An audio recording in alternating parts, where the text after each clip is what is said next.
Denes, thank you so much for your time. I believe it was your colleagues, or at least certainly your compatriots, who were the first on the scene in terms of any foreign assistance that came. What news have they been giving you, or what have you heard about what's happening down underground?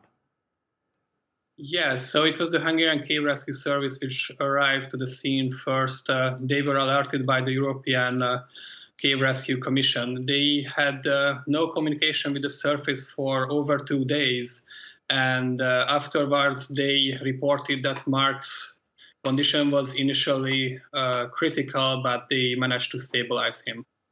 What are the difficulties in getting him out? Because as you say, he may have stabilized, but it's still going to be presumably a logistical challenge, and the path to get him out of there?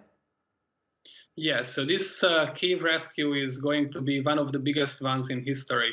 I could compare it to the one in 2014 in Resending.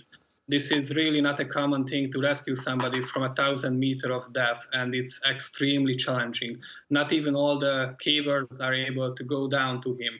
So it's a hard task to do, and Mark's condition is definitely making it a difficult rescue.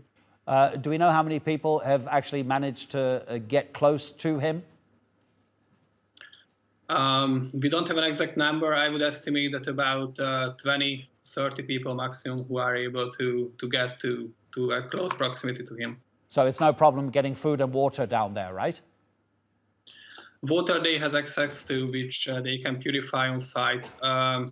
Food getting down there, we have transport teams going and supplying them food, and also they are supplying them with all the medicine which are required.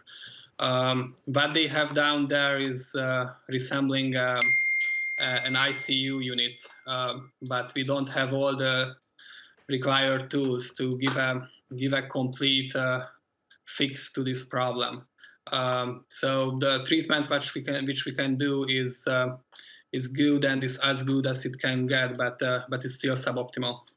Denes, in terms of your particular job, what kind of advice are people given when they go exploring these underground caves? Does there have to be some kind of formal system of emergency procedures? Does there always have to be a safe way out, or can anybody go underground anywhere they want at any time?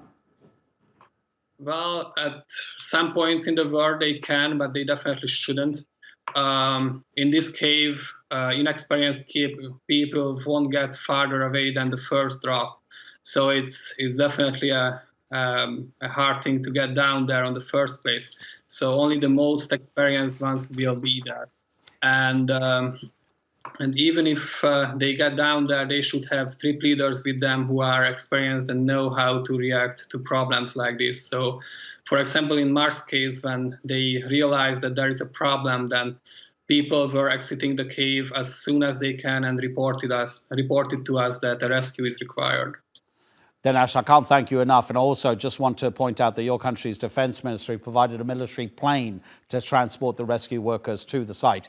I'm sure Mr. Dickey really, really appreciates your and your country's help. Denes Nagy in Budapest.